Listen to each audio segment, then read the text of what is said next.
Good morning. This AI show tracks today's hottest Reddit posts. Driving, bored, or still awake? Subscribe, and let's start.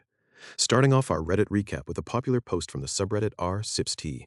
The title reads, "I never thought of it like that," and it's currently sitting at over 52,000 upvotes. As it's an image post, the exact content is visual, but based on the reactions, it presents a fresh perspective that has the whole thread thinking twice. One of the highest voted comments comes from White Squares, who says, OP overestimates how much a PhD makes, with almost 10,000 upvotes of its own. This seems to suggest that the post might be highlighting or implying a certain salary level for people with doctorate degrees that might not be entirely accurate in reality. It's funny how we often have these assumptions about success.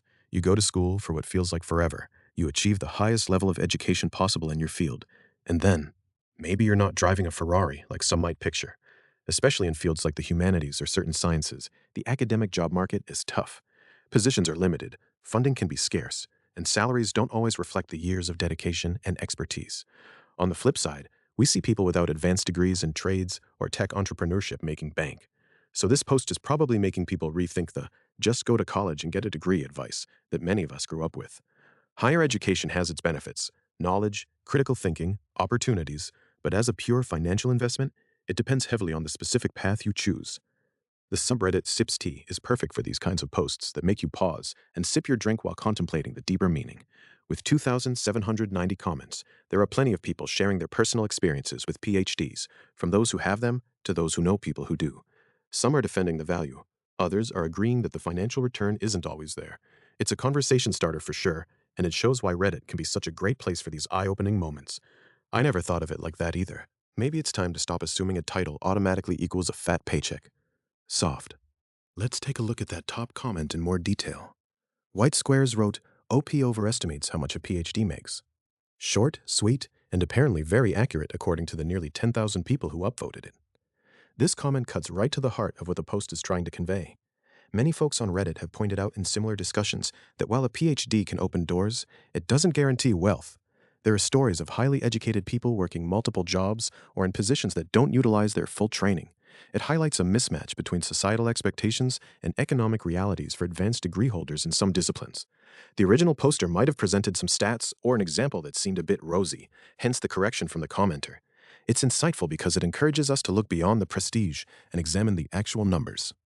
Guess all those years studying means you can philosophize about why your bank account is empty while serving coffee with a smile. Moving on to our next post from r/stupidfood, a subreddit dedicated to all the ridiculous, over-the-top, and just plain dumb food creations out there. The title is, Are You Fucking Kidding Me? And with 52,598 upvotes, it's clear this image hit a nerve.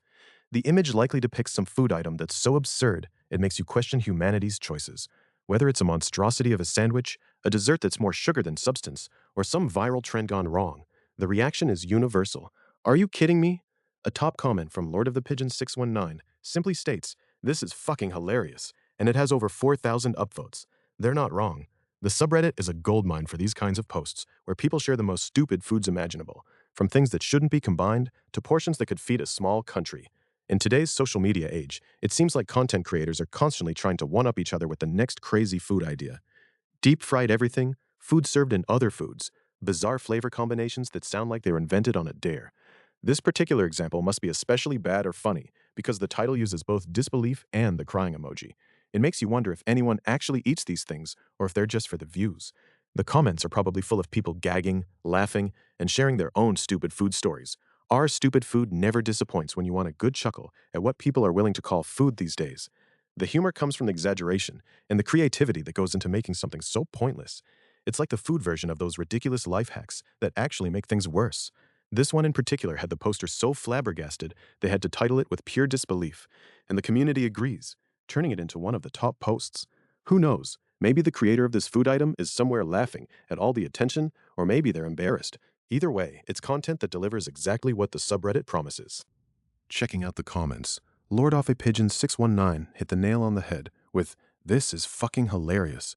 It's a simple reaction, but one that over 4,000 other users agreed with. The comment captures the essence of the subreddit perfectly. Sometimes the food is so stupid that all you can do is laugh out loud. Whether the image shows an unholy combination of ingredients or a preparation method that defies logic, this Redditor found it comedy gold. In a sea of negativity online, it's nice to see a post that brings people together to just point and laugh at something ridiculous. The humor is non-cruel, just appreciating the absurdity of it all. This kind of lighthearted content is why many visit Reddit in the morning, to start the day with a smile from other people's wild ideas. My breakfast is quietly judging it from across the table. Wrapping up with a truly heartwarming one from r/made me smile. The post titled, Good-Hearted Little One, Heart He, shares the story of a boy named Jude Baker from Somerville, Georgia. At just 12 years old, Jude was diagnosed with Ewing's sarcoma, a rare and aggressive form of cancer that attacks bones and surrounding tissue. What followed was a 2-year battle that included surgery to remove a tumor, nearly a year of chemotherapy, and all the physical and emotional challenges that come with fighting cancer as a young teen. Jude has been open about how difficult it was, saying that the chemotherapy was actually the scariest and toughest part. It left him exhausted, in pain, and missing out on normal life with his friends. But even while dealing with his own version of heck, as he called it, Jude was paying attention to others. During his many hospital visits, he noticed people experiencing homelessness near the medical centers, and that stuck with him. After successfully finishing treatment and ringing the bell to celebrate the end of chemo, Jude is now 14 and in remission. When he became eligible for a Make-A-Wish Foundation experience, most kids might ask for a trip to Disney World or to meet their favorite sports star, but not Jude. He told his family and the Make-A-Wish team that his one wish was to help the homeless people he had seen. Even though community service wishes aren't typical for the organization, Jude had no backup plan. This was what he wanted. He explained, I got out of my version of heck, and I want to help others who are in their own version. The post includes an image, likely of Jude, and it's received over 45,000 upvotes for obvious reasons. It's a powerful reminder of the goodness in young people and how facing hardship can sometimes bring out the best in us. What an amazing kid, right?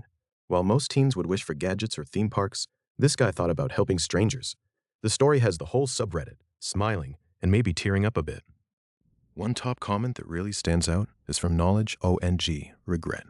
Child with life-threatening illness uses their one wish to fix a problem the government wouldn't. With over 7,700 upvotes, this comment highlights the contrast between a 14-year-old boy's compassion and larger systemic issues.